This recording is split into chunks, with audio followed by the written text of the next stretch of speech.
Hello team and welcome to another ATP Geopolitics video with myself, Jonathan M.S. Pierce, the Ukraine War News Update, second part thereof for the 10th of October 2023. Let's go to where we normally start the military aid segment, and not a great deal of news on packages or equipment. It seems to have been a big slowdown over the last few weeks. I don't know whether that is news.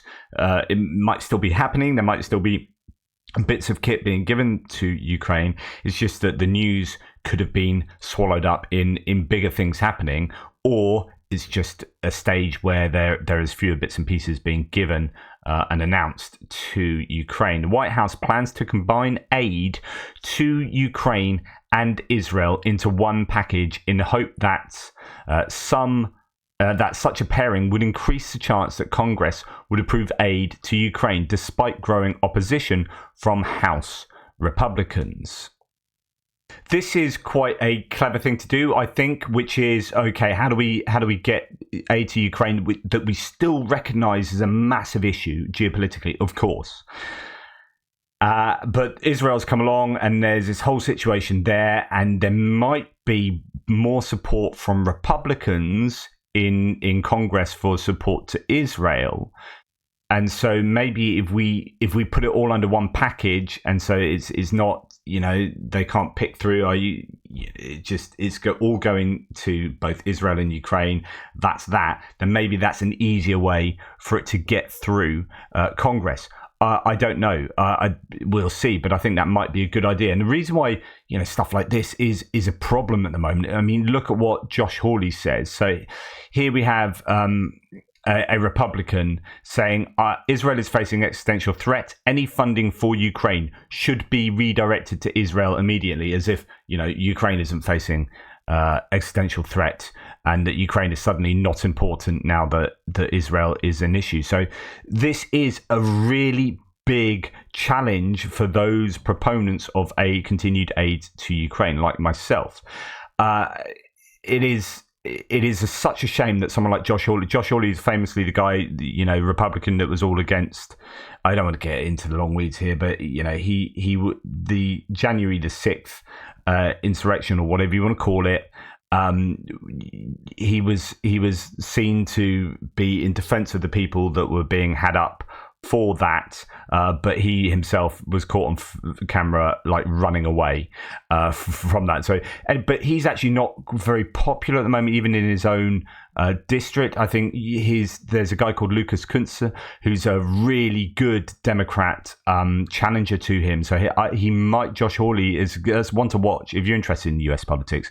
And I know a lot of you will be Republicans and going, "Oh, you don't want Josh Hawley to be voted out." Actually, Josh Hawley is not a good. He's one of the worst examples of Republican candidates or Republican politicians in America. There's a lot of good reason not to like Josh Hawley, and I think locally he's not made a good name for himself either, and he's struggling to get funding from Republican sources, I think. So that's one to watch. Anyway, his views on Ukraine are pretty much out there, I think, with that short tweet that he's put out. So.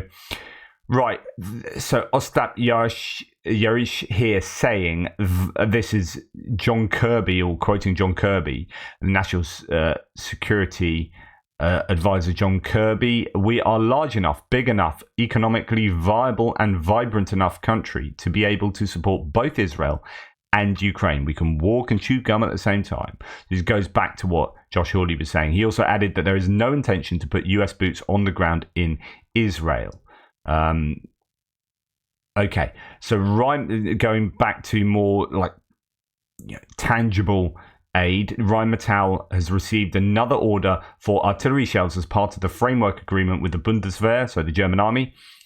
Although the customer is the German government, all ammunition is intended for Ukraine. This is how important Rheinmetall is and continues to be. Right, this is a massive article in the New Yorker, because all articles are massive in the New Yorker. Jake Sullivan's trial by combat inside the White House's battle to keep Ukraine in the fight. This is by Susan Glasser. It's about the National Security Advisor Jake Sullivan. Right. huge. I'm only going to dip into a few bits, and this is in a sense a potential corrective for my own claims about ATACMS. My claims have been, I did a whole video on the reasons why ATACMS were not had not been given to Ukraine, would have been possibly unknown to us, or known but strong for the US government. Like, they're not going to be holding on to these for some stupid reason. There must be a decent, rational reason why predominantly the army are saying that they shouldn't be given to Ukraine. This article seems to imply that actually the buck stopped with Biden. My claim was that Biden wouldn't be putting a stop. He doesn't know enough about the war, doesn't know enough about ATACMS. Like it and I kind of I still think this to a degree, right? I'm not agreeing with this article, because I think if the army really wanted ATACMS to go to Ukraine, they would have convinced Biden that ATACMS should go to Ukraine. Like, but this article disagrees with that, so I could well be wrong. Sullivan had warned about. So Jake Sullivan is often attacked by people like Trent Telenko, one of my sources, but many people say that he's one of these de-escalation entities in the US government, in the Biden administration, that has been putting a stop on certain amounts of aid because they're worried about escalation. This talks to that. I'm going to spend a little bit of time on this. I will give you a heads up now. Sullivan had warned about the scenario for months. In January, the Ukrainians had worked with the Pentagon on an extensive war game in Wiesbaden to assess their needs. The conclusion was not good. The counteroffensive would require more 155mm rounds than the Pentagon had to offer. By February, Sullivan began to speak of this as the war's math problem. As Sullivan saw it, there were three potential solutions: dramatically ramp up production, look for additional sources of ammunition around the world, or send Ukraine some of the large stocks of phased-out cluster munitions held in storage by the Pentagon. But the White House learned that it would take months to sufficiently increase production of artillery shells, too late for the counteroffensive, and the State Department was opposed to sending cluster munitions known as DPICMs, which were outlawed by more than 100 countries, including many US allies in Europe, because of the civilian casualties they often leave in their wake. That left the hunt for more munitions. Austin and Sullivan began calling leaders across the globe, including countries such as South Korea and Israel, that had not been particularly supportive of the war effort. Quote, the decision was made to make a real run at the South Koreans because they were allies that had the biggest stockpile, a senior Pentagon official recalled. Leaked documents revealed that the NSC proposed various creative ways of getting around South Korea's prohibition on directly selling arms to fuel the conflict. One of these involved having Poland or the US buy the munitions and then send them on to Ukraine. But by early summer, a secret report from the Pentagon warned that Ukraine risked running out of ammunition sooner than had expected, and again recommended sending cluster munitions. So we'd seen South Korea backfill the US, I think is what eventually happened. So they produced, or their stocks of munitions were sold to the US, and then the US sent their own stocks to Ukraine. Thus, the South Korean stocks not ending up in Ukraine. At least that's how I understood it. We'd reached the end of the road, the senior administration official recalled. Like, if we want to make sure there is not a significant disruption in supply, we have to make this decision right now. The State Department finally lifted its objections. It was a very stark choice, Blinken told me, and the Pentagon's dire warning was dispositive, and the NSC convened a meeting to ratify the decision. Quote, they had to go back to the president and say, option A is the Ukrainians run out of ammo and the counteroffensive stops, or option B is you provide DPICMs, cluster munitions. The senior Pentagon official said. In early July, Biden announced the move, which he called difficult. In an interview that same day, I asked Sullivan about the administration's cycle of no, yes decisions on sending various kinds of military assistance to Ukraine. By this point, even some inside the administration found the pattern hard to understand. Quote, it's like the boy who cried wolf, a senior official told me. I just don't know what to believe anymore. When they say, no way, we would never look at the ATACMS, I say, is that true? I do feel I just keep seeing the same movie over and over again. It was clear that the question exasperated Sullivan. So this is Jake Sullivan.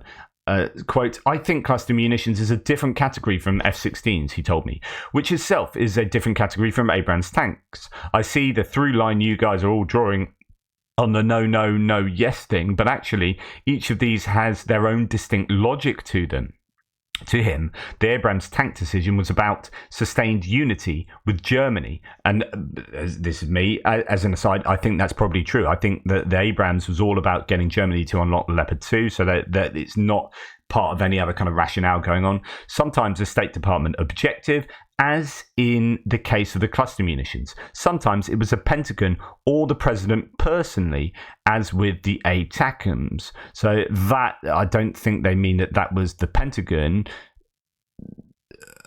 but it could mean the ATACMS were the Pentagon. But I think it's more likely, as we'll see in a second, that they're saying that, or she's saying that the president personally put the veto on the ATACMS.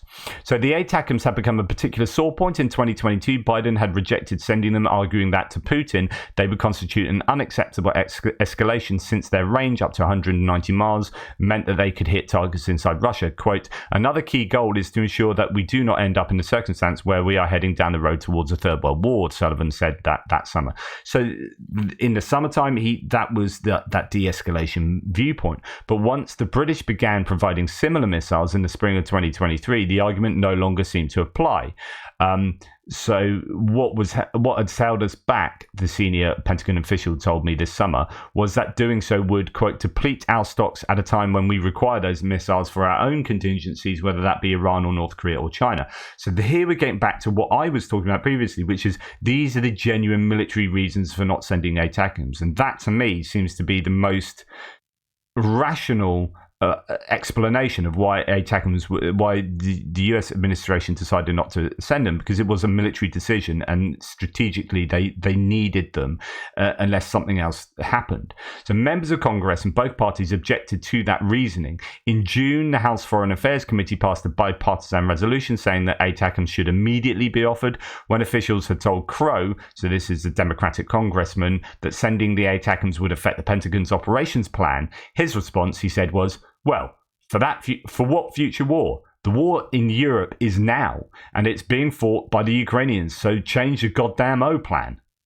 More broadly, some of Ukraine's supporters feared that protracted deliberations had negatively affected the counteroffensive, which by midsummer had failed to produce the hoped-for breaches in the Russian lines. Quote, think about where we might be if things like HIMARS, Stingers, F-16s, ATACMS were there over a year ago. Dan Sullivan, so different Sullivan, a senior Republican senator on the Armed Services Committee, told me that's a really big flaw in the execution of their strategy, and it does start to undermine support when people don't think they're in it to win it.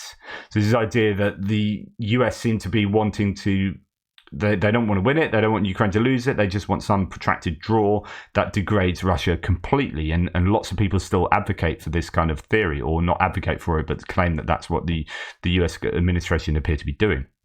For his part, the National Security Advisor to Jake Sullivan seemed to chafe at the view circulating widely in Washington that he was the holdup and that others, including Blinken, were more forward-leaning. In recent months, Sullivan had taken to saying that despite for all the attention paid to high-tech weapons and fighter jets, there were only two things that Ukraine could not do without artillery and air defense. This, he said, was why he had been among the loudest voices pushing to approve the cluster munitions, which he told colleagues were the most important single assistance the US could give. He's frustrated with the perception that he's the problem, a former senior US official told me. It's completely wrong. Blinken told me that criticism stemmed from a misunderstanding of Sullivan's role. Quote, I've been forward-leaning in advocating to get the Ukrainians different things at different times, but it's imperative that be part of a rigorous process, the secretary said. It's never been at all Jake is a break on this. Is Jake doing the job the way it's supposed to be done? The former official said that by December of 2022, Sullivan was trying to get the president to use the threat of sending ATACMS as leverage with the Russians. Quote, he was pushing Biden. Why don't we at least say we will send ATACMS unless you stop firing on cities, the former official told me. So he's been making that argument for at least 6 months now, and the president was not willing to do it. At some point, the president is the president. So this is one source saying it's the president that's stopping ATACMS being sent. Another former senior US official recalled a conversation with Sullivan about whether the US would agree to send F-16s to Ukraine. Sullivan indicated he was supportive, but in early 2023, Biden publicly ruled out doing so, at least in the short term. Months later, several European allies agreed with Biden's approval to supply F-16s to Ukraine. It wasn't until the summer, however, that the US signed off on a plan to train Ukrainian pilots on fighter jets. A former official told me he had concluded, quote, the biggest drag on the speed of responding to Ukrainian requests has been the president. Not Lloyd Austin, not Tony, that's Tony Blinken, not Jake, that's Jake Sullivan, not the administration, but the president. Jake is trying to play the role of honest broker because he's with the president every day. Now, remember, this is just one unnamed official saying this. And I still think it's surely unlikely that the single man, the president, would be holding back on something if everyone else around him, including those with the greatest expertise in the matter, the military, were completely against that. Like, you would have to lack complete self-awareness to be someone who would do that, and you're doing it with a lack of knowledge in the required areas of military weaponry, because it seems like, why hold out on ATACMS when at this point you've given F-16s, you've given HIMARS, you've given all these things, and the UK has given Storm Shadow, France has given Scalp, so on and so forth.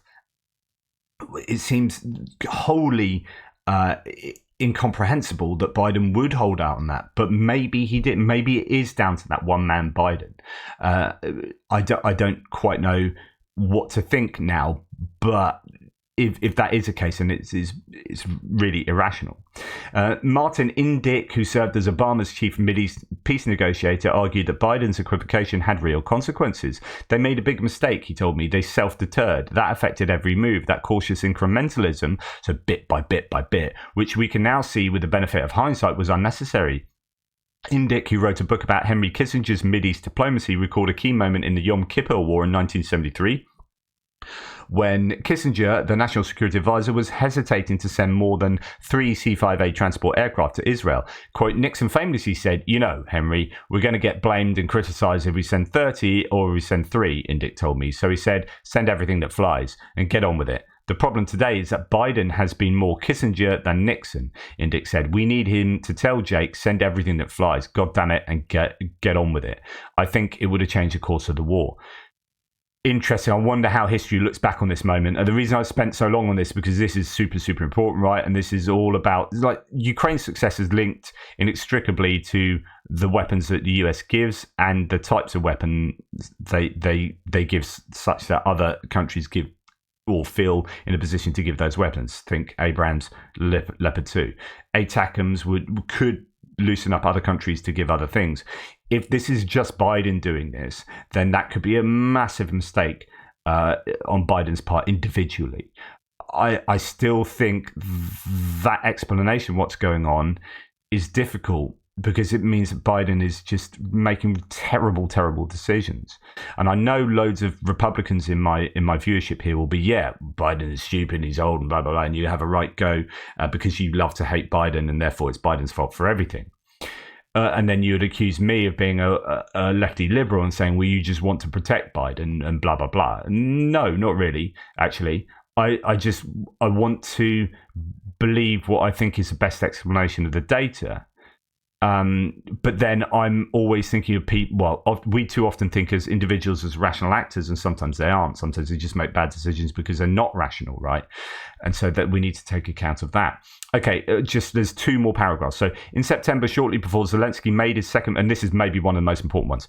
In September, shortly before Zelensky made his second visit to Washington since the invasion, Biden approved sending ATACMS to Ukraine. So this is something we haven't heard officially yet, by the way.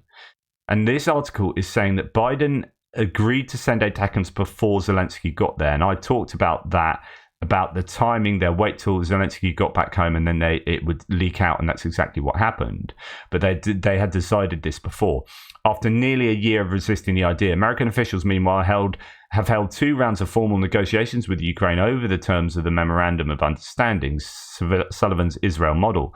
With Trump barreling toward the Republican nomination, however, the political support that had once seemed so strong and bipartisan for Ukraine in Washington has been quickly eroding. And then the final paragraph is, this is about Jake Sullivan. So then he proceeded once again to raise the attempt to demolish all the by now familiar arguments. Quote, to be paralyzed by escalation. So this is the idea that Jake Sullivan is paralyzed by worries of escalations, and that's the reason why they didn't send stuff. To be paralyzed by escalation would be terrible, and we have not been paralyzed. We have provided tens of billions of dollars of advanced weapons, intelligence, training capacity that has had enormous lethal effect, he said. But to be completely cavalier about escalation, to say that to even raise a question makes you a coward, that's easy to do from the outside. But when you sit in this seat, you can't do that. You have an obligation to the American people to consider worst case scenarios. That's your job. And you know what? He's absolutely right. It's easy for us to say, bloody hell, send everything, because, hey, it's not on our head if it goes wrong. Yeah, if you send everything and then nuclear war starts, then you go, well, he made that decision. I was just some random on the internet saying he should do that. So I get that. He's the one making the burden of responsibility is on his and Biden's shoulders. And that changes things quite a lot. So you can say he's being overcautious, but it's kind of his job to be overcautious. Or, you know, when you're playing with 370 million American lives here and global stability, then just throwing caution to the wind and say, yeah, they won't press the red button, so send everything. Like, we can see that in hindsight when we've incrementally got up to these positions and the Russians haven't done anything. And then you can look back and say, well, they didn't do anything, so we should have sent it the first time. Oh, it's your fault for not sending it in the first place. Well, actually, you're saying that with hindsight. But Biden and Sullivan didn't know that at the time. So, you know, we must take that into account. I spent a long time on that, but I think that's an incredibly important article there in the New Yorker, and I'd be interested to know, you know, the accuracy of all those unnamed people that are being referenced. Right. Before the presidential election in March next year, another mobilization in the territory of Russia is unlikely. The Kremlin will avoid unpopular decisions, British intelligence claims. This is exactly what Anders Puck-Nielsen said the other day, and I shared that with you, which is they won't do a mass mobilization of Russians until March the 17th after the presidential election. This is what the British intelligence is saying as well. Although elections in Russia are subject to interference and control by the Kremlin, they remain a core tool of political legitimization. In other words, they are sham elections, but they need to make them legitimate looking enough that the population believes them. And if you do a mobilization before that, then the population will get so annoyed and vote against Putin, and then he'll have to properly sham it and fix the results, and everyone will know that it's not really legitimate. So it's too much of a risk to do mobilization before March 17th. Right. Russian propaganda channel RT, Russia Today, Arabic, asked the Israel's IDF, so the Israeli Defense Force spokesperson, Avichai Adrei, about Ukraine providing Western weaponry to Hamas. So several times. But this is the disinformation that's being spread that Ukrainian weapons have ended up in Hamas hands, and they've used that to attack Israelis. And this is a way of getting American support for Ukraine to go down, international support for Ukraine to go down, Israeli support for Ukraine to go down. And this is brilliant. Lieutenant Colonel Adrei replied, I do not comment on such fabrications and lies. Boom, drop mic, move on. That's a lie, it's disinformation, it's coming from you lot, and stop it. Right, moving on to geopolitical stuff, and we are, of course, going to return to Israel a little bit, but first of all, let's look at some other elements of international diplomacy. Zelensky signs a law on returning officials' asset declarations. This is one of these things that you've got transparency laws being needed to be enacted because Ukraine have to jump through hoops in order to get accession to the EU, to get money out of the World Bank and the IMF and the US and whatever. So they have to show themselves to be not corrupt. And one of those things is transparency. So all politicians need to declare their assets. And it's really interesting that still some voted against that. And you're like, if you're voting against that, it implicates you as being corrupt. So that's not a good look. Anyway, after a pause due to Russia's invasion, Ukraine opens the access to the EU declaration, the state anti-corruption program, which is necessary in particular to start EU accession negotiations. So he's enacted that, and that's really good, or written it into law. Always writing it into law, signs the law, yeah. So Euromaidan Press then reports here on Zelensky's presently in Romania at the moment. This is a really important visit because Romania is a NATO member, it's a neighbour, and the Danube is a route through which the Ukrainians can get grain into Europe and then out of Europe, but also the coastline of Romania is super, super important for getting grain out of the Odessa region and out of Ukraine, down the Black Sea, past Romania, past Bulgaria, and out of the Bosphorus Straits and into the wider world. So Romania is hugely important, and it's going to be interesting to see what comes out of this meeting. Ukrainian and Romanian leaders are also planning to discuss strengthening Ukraine's defences and addressing Black Sea security during his diplomatic trip. Right, Germany has had state elections. Voters turned to the right in a rebuke to Scholz's coalition. As you know, I'm a liberal lefty, and this is going to scare me. But it should actually scare anyone who's in support of Ukraine, because it's not just a move to the right; it's a move to the far right, and it's a AfD have done really well in Hesse and Bavaria. Now, these are state elections, and certain states to the east will have, much more pro-Russian tendencies and these kind of nationalistic sort of AfD sympathies. But this is worrying, right? So migration and the economy is pushing this. Migration is an issue for Europe as a whole. It's what underwrote the UK doing Brexit. And I've done public talks on this. And if you want to argue it wasn't about immigration, I would argue very strongly you're wrong. It underwrote. I mean, I've got a whole load of very close relatives who voted Brexit, and 100% of their intention was about immigration. So that, I know that's an anecdote, but we can argue about that, whatever. But I think the whole sovereignty things were actually just a way of post hoc rationalising after the case.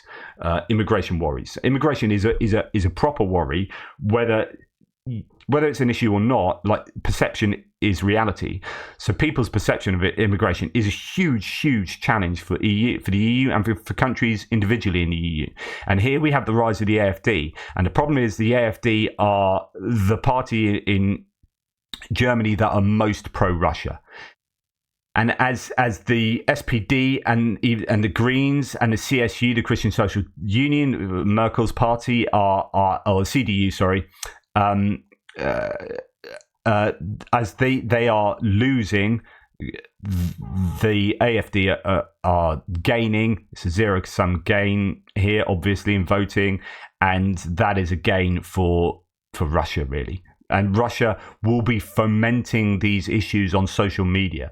This is absolutely what Russia do. So we talked about this previously with the US elections, with the Brexit election, with the Slovakian elections, and with Hungary and Serbia. We know that Russia are doing, like, we've got the evidence for all of that the Russian entities online are fomenting discord. They will be doing that in Germany as well with the AfD, and more with subjects that the AfD will be strong on. So this is a worry going forward. Right, Noel reports this will be a war of obliteration. This is Trump. We are serious. Right. We are in very, very grave danger of having a World War III. And this will be a war. This will be a war of obliteration. This will not be a war with, I say, army tanks going back and forth shooting at each other. This is the real deal. Right. This has annoyed some Ukrainians and pro-Ukrainians, because it's almost like he's saying that Ukrainian war isn't the real deal. He's like, this is the third war. It's a bit of rhetoric. I understand what he's saying. This is like, well, a huge world war, as if that's the real deal, as if any other war is not a real deal. And Ukraine is like, hang on, we've been in a war for a year and a half with our cities being bombed, and tanks going against each other, and missiles, and ballistic missiles. This is the real deal for us. This is a real war. So there are lots of people taking offense by what Trump was saying there. I just think that's probably just slack wording from Trump as he riffs.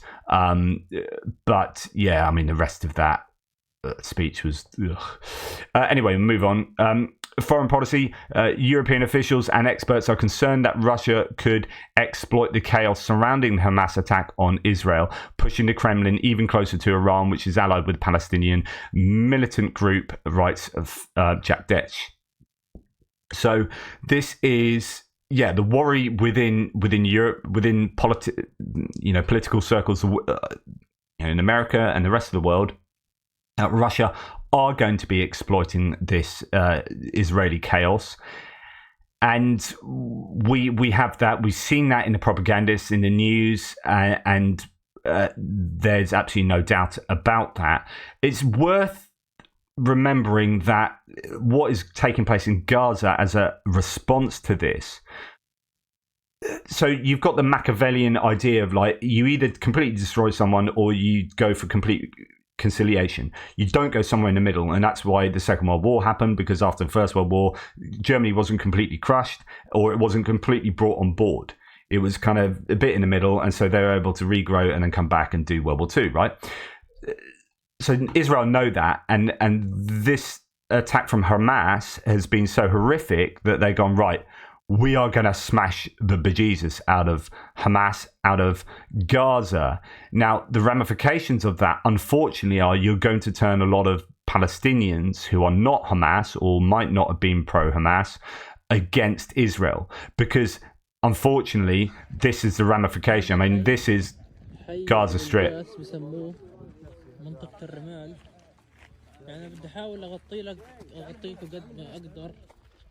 I've seen numerous entire buildings collapse from being struck by airstrikes. So whatever you say about whoever side you're on here, the reality on the ground is that you are going to get civilians suffering.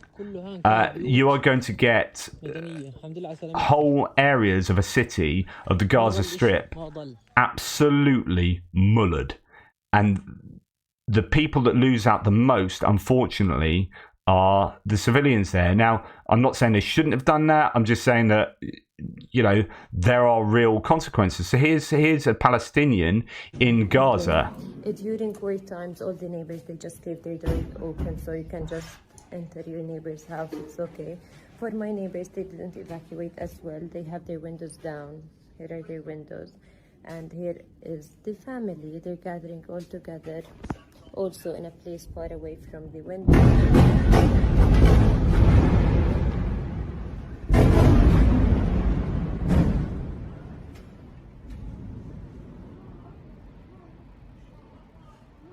I was trying to explain things, but I think you can hear them now. I'll go check on my parents.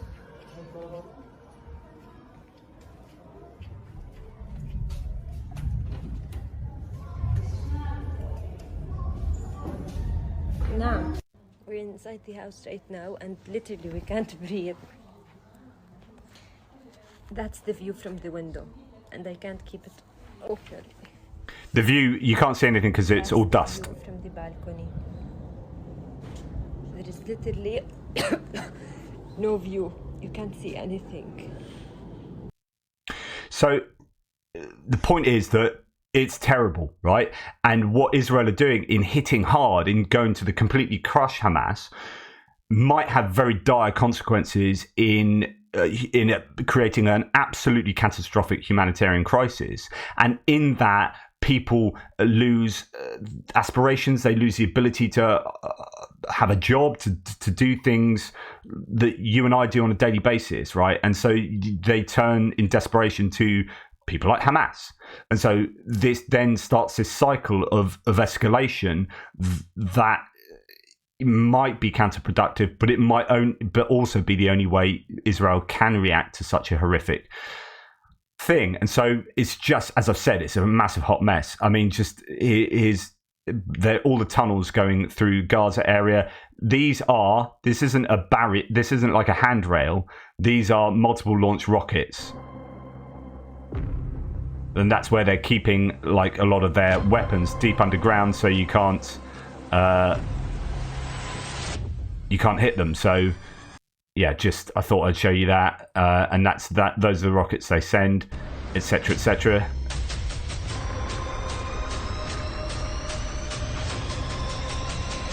Incredible. Anyway, so Israeli Prime Minister Benjamin Netanyahu told Biden that Israel does not have any choice but to unleash a ground operation in Gaza. So not only are they absolutely hammering it from the air, but we have to go in, he says. The Israeli leader has said, according to 3 Israeli and US sources briefed on the call.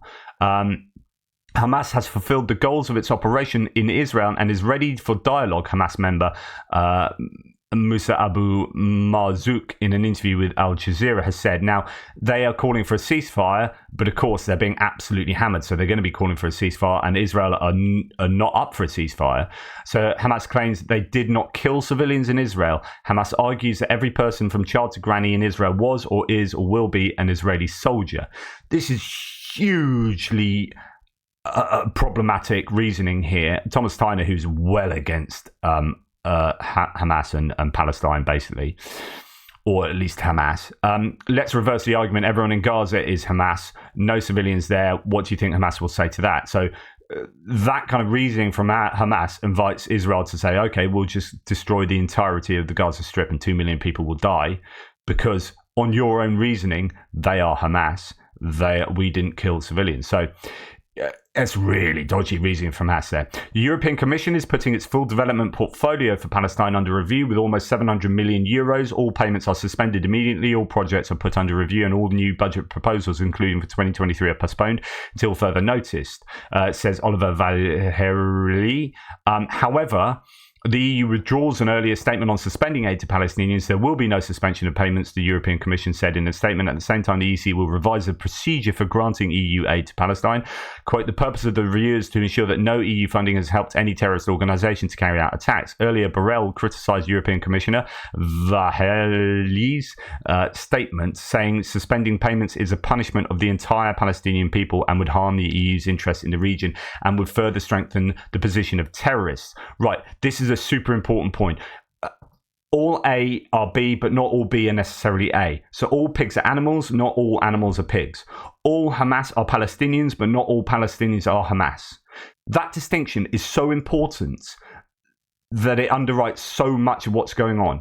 And that's what makes it really difficult for Israel to go along and destroy loads of Gaza if it's taking out loads of Palestinians, because not all Palestinians are Hamas, but all Hamas are Palestinians. And so I don't know how you solve this. Like I said before, there's been all these claims that so Bloomberg have done a big article on how Twitter is the absolute center of disinformation on this conflict, as well as we've seen for Ukraine. I mean, this is another absolute repudiation of Musk's X or Twitter.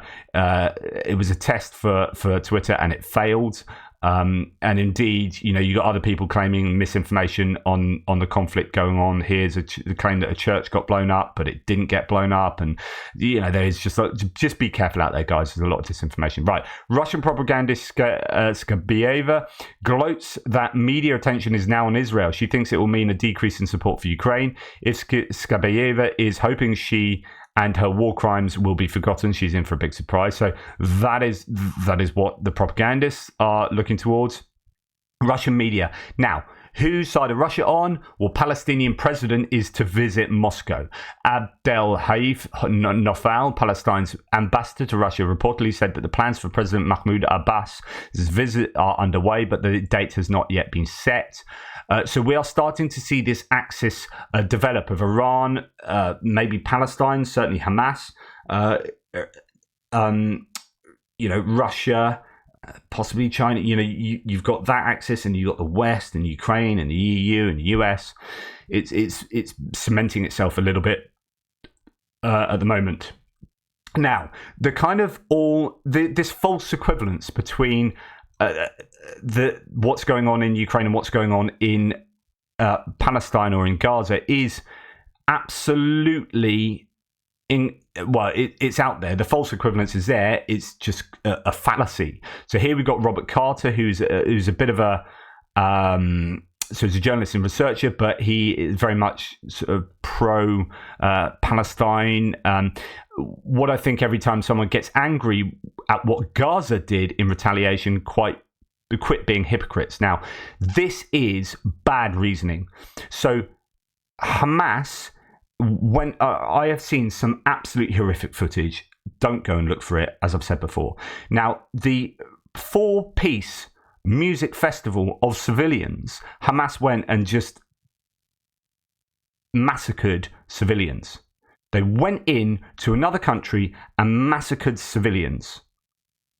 You can disagree about the country and the borders and whatever, but they went and massacred civilians at a 4-piece music festival, right?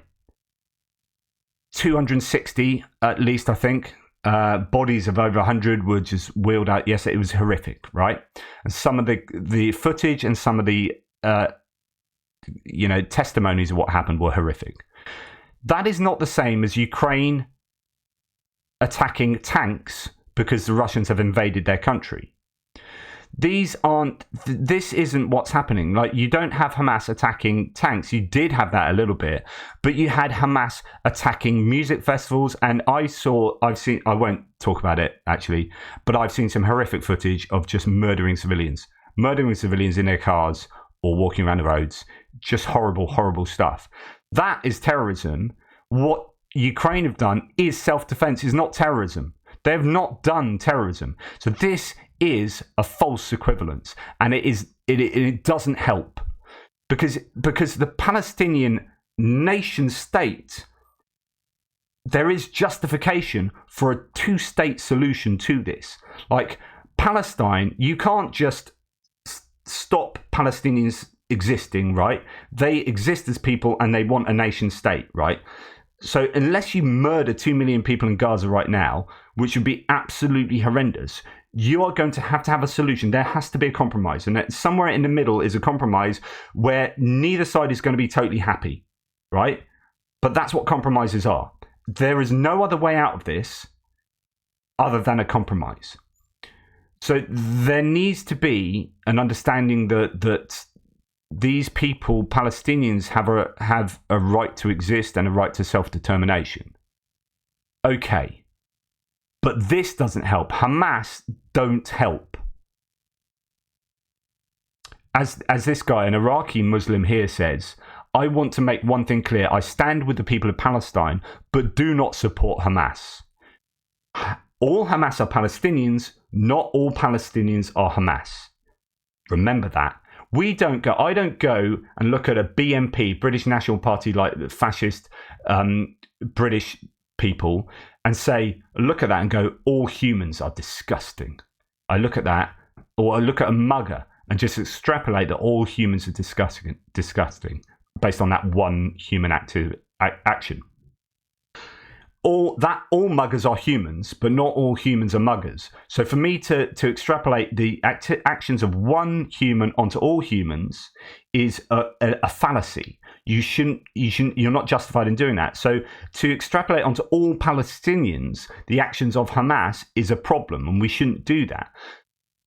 So we should have the headspace to be able to say, right, we need to solve this Palestinian issue, and Palestinians are humans, and there are many decent Palestinians who just want the right to self-determination. But these guys are horrible, and we should come down on them, but that doesn't mean coming down on these guys in the same way. And I go back to show you that, like, destruction of Gaza and the issues with that. So I stand with the people of Israel, but not support their government, says this person. I'm not saying that I agree with everything here, but it's a complex situation that he's trying to express. So as a Muslim, I cannot support Hamas. The videos that surfaced of them kidnapping civilians are horrific and against what I believe in and stand for. They even oppress Palestinians within Gaza. The Prophet Muhammad ordered people in a state of war not to even harm a tree, let alone innocent civilians. But me being against Hamas does not mean I support the occupation of Palestine. So what is the solution? And this is the key. I don't know. I don't care about politics. I disagree with that. You should care deeply about politics. I don't care about politics because everyone lies and kills. That that's the biggest thing I disagree with. I stand with humanity: Muslim, Jewish, Christian, atheist, black, white, Burble, all innocent civilians. So that is exactly right in many respects. And it is super complicated, and I don't know what the solution is, but it has to be a compromise.